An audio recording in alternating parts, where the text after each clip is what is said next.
The 2019 novel coronavirus epidemic that started in Wuhan, maybe it is not a prediction, but it is in preparation as a precautionary principle. As a precautionary principle, we have to be prepared that this particular epidemic may be about to become a global epidemic. This is not a certainty by any stretch of the imagination, but there is a not weak, or there is not insubstantial probability that this might happen. Hello everybody and welcome back to the MedBros channel, and today we're going to be talking about the really big news going around about coronavirus. We're going to be going over everything from what's going on and why is it so scary to so many doctors around the world, and what can you do to prevent catching it. So what exactly is going on with coronavirus? Well, it seems to have all started around December 2019 in Wuhan, China, and it seems to be localized down to an animal market there. People started showing up in hospitals with respiratory symptoms, people started collapsing in the streets, brought into the hospital. Everyone kind of that was brought in during that time seemed to have some kind of connection to this Wuhan market area. As of today, January 27th, 2020, there have been over 2,700 people infected by this virus, and over 81 deaths have been confirmed at this time. So it seems like the virus has reached Australia, France, and the United States, with over 100 people in 26 states currently being monitored and quarantined. There are also 5 confirmed cases in the United States, 2 in California, 1 in Arizona, 1 in Illinois, and 1 in Washington. And these have all been related to travel to the Wuhan area. So what the hell is coronavirus? Well, this is not an entirely new virus. We have heard of it and seen it before, and it usually causes cold-like upper respiratory symptoms. And this virus has a bit of a nasty track record. It was responsible for the SARS outbreak, which you might remember from 2002 to 2004. It was also involved in MERS, which is the Middle Eastern variant of this, which was related to camels. And now there's this outbreak called NCOV, or novel coronavirus, which is responsible for this 2019 outbreak. Coronaviruses are RNA viruses. That's the genetic material that they use, and they're called coronaviruses because corona means a garland or halo or a crown. And it was called that because the virions, the actual infected particles, actually look like they have these projections that look like a royal crown or a solar corona, which I think is actually quite beautiful. Nerd. So the structure of these viruses are composed of a spike, envelope, membrane, and nucleocapsid, and each of these parts plays an integral role in the infectivity of this virus. Many parts of the virus's structure, like the envelope or the membrane, are used to avoid host immunity, so it kind of avoids our cells trying to kill it. But there's this important part of it called the spike, and why this is so important is this is what allows the virus to invade our cells. And usually our bodies are pretty good at fighting off various pathogens, but what gives us trouble is when these nasty bugs start mutating, and specifically when you start mutating something like the spike protein that lets these viruses get into our cells. It's kind of hard for our guys to fight them off. So as they're varying these spike proteins, there's different ways that they can come in and infect our cells with these mutated spike proteins that we can't defend ourselves with, and our cells get infected and it spreads like wildfire. And on top of that, viruses can be very tricky. In most cases, such as the flu, you can transmit it human to human. I can sneeze on somebody and they can get the virus.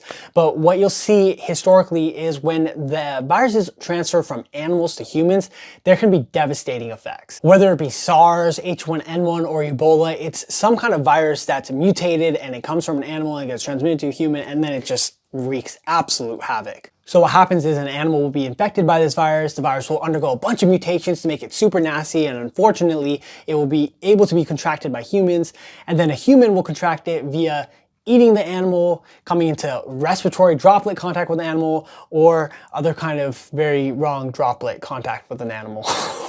And from there, it's going to spread from human to human to human to human, and you can see how you get things called epidemics, where you get this massive spread of this disease that originated from this single animal that was infected and had a mutated virus, which is just mind-blowing if you actually think about it. And that spread is going to depend on what kind of route that virus takes. Is it due to sneezing on somebody? Is it due to fecal matter? Is it even due to sweat, like Ebola could have been transmitted, which was terrifying. With something like Ebola, if somebody infected sneezed on a pencil and then somebody else came into contact with said pencil and that pathogen somehow got into their body, into the bloodstream, into whatever, they would have had Ebola. So some of these viruses, absolutely horrifying. And it's very important to recognize how these viruses are transmitted so we can prevent the transmission to ourselves. For example, something like TB is transmitted through respiratory droplets, so an N95 mask is okay. You don't need to wear an entire giant suit when you're around these individuals. Versus something like Ebola, where you better be in serious lockdown, airtight, every single orifice must be absolutely impenetrable to Ebola. So in terms of coronavirus, what actually happens once you get this virus? What is so scary about it? Well, let's look at some of these symptoms. You get fever, fatigue, dry cough, shortness of breath. What does that sound like to you?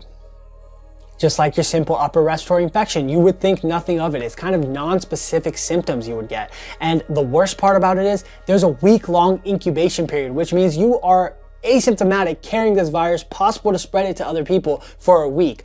Something like that is very scary. Most of these people that we're seeing in China that were infected by coronavirus are coming in and they have stable vitals. Their white count is low, their lymphocytes are low. Signs that we look for that if this person is infected, they weren't really there. So these kind of things make it very scary to diagnose people, especially when you have people quarantined at airports and in the streets and you're holding on to these people as possible individuals carrying this virus from this Wuhan area. How long are you going to keep them? It's a week-long incubation period and you really have to watch these people for development of fever, dry cough, etc. But then bam, you get hit with pneumonia, kidney failure, acute respiratory distress syndrome, and it's not looking too good. Viruses can have this effect because they stay in your body, they incubate, they replicate, they activate your own immune system to kind of release all these cytokines and all these inflammatory factors that end up backfiring on your body, and you get this inflammatory response that just shows up out of nowhere. Specifically in acute respiratory distress syndrome, you're gonna have a huge inflammatory response in the alveoli of the lungs and the surrounding parenchyma, and it's gonna make it very difficult for you to have good gas exchange between your lungs and your blood. So you're not gonna be oxygenating very well. This will ultimately lead to your organs getting underperfused and not getting enough oxygen, and you will end up in a coma and die and have multiple organ failure. And as with many viruses, the treatment is supportive. Oxygen, fluids, keeping them comfortable, aka we don't have a treatment for it. There's no specific medication for this disease. There's no specific drug that targets this specific virus's replication, but they are working on a vaccine. But that doesn't exist right now either. So the name of the game right now, and usually with viruses, is all about prevention. Currently, there are only 5 US airports accepting flights from Wuhan with some serious quarantine going on. What makes this really tricky is they're holding people to see if they're gonna develop anything like dry cough, shortness of breath, all these non-specific symptoms that might not even be coronavirus. They might just be another illness. They might have had this before. There's a lot of confusion and it's very difficult to work around this stuff, but they're doing a great job quarantining a ton of people and monitoring a ton of people, trying to keep it all under control. Wuhan, China itself and surrounding areas absolutely on lockdown. There are massive amounts of people fighting for supplies, emptying out Costco's. You can see in this footage, it's really disturbing to see some of this. People are fighting over supplies. People are super angry. There's huge roadblocks, so much congestion. They're emptying out all the stores here. Absolutely crazy stuff going on over there. People fighting over the last bag. This poor woman trying to get one bag. She says, hell no, these both are mine. Get your own.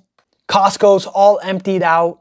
Absolute havoc. There's still 2 pieces of meat. He didn't want them. I don't know why. That looked good to me. Here we can see healthcare providers themselves are putting themselves at risk and catching the coronavirus. And while scientists are on a race to try to figure out a vaccine for this thing, what can we do to prevent ourselves from catching this scary disease going around? My personal next step is to grab all my supplies, grab Starkey, grab all the garbanzo beans I can from Costco, go into my backyard and dig a hole as deep as I can. I'm going to sit there with my shotgun just in case any of this coronavirus wants to come down here. I will be ready for it. And when I crawl out in a couple months, and if everyone's still alive, I will know how I have made it. If I do not, I will be the lone survivor on this apocalyptic coronavirus planet. And of course, I'm just kidding, guys. The number one thing to do is do not freak out, especially if you're over here in California or anybody else in the States or Canada or wherever you're at, away from Wuhan, China.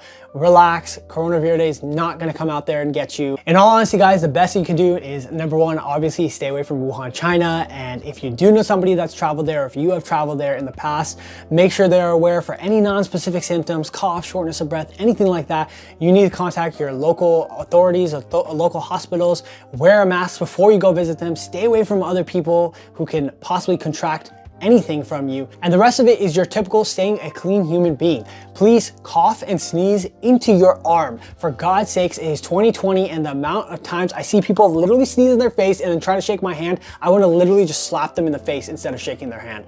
Do not sneeze into your hand. Do not cough into your hand. Be a normal, clean human being and do it into your arm. Wash your hands before you eat. Wash your hands when you get back into your house from a public environment. These are simple, basic things to stay clean. That's the best thing you can do to not catch this deadly coronavirus. And that, as of now, is the overall big picture. Really scary stuff actually going on in Wuhan, China. My heart goes out to those people and all the healthcare providers putting their lives on the line as well. Mad respect for everybody over there. Everybody pitching in to really fight this coronavirus. We'll make it through this just like we beat Ebola, H1N1, SARS. We've been through it all, and hopefully we get through this one quickly and it goes away, because it is very scary to see this kind of stuff. Lives are being lost and it is very sad. Thank you guys so much for watching, and good luck out there.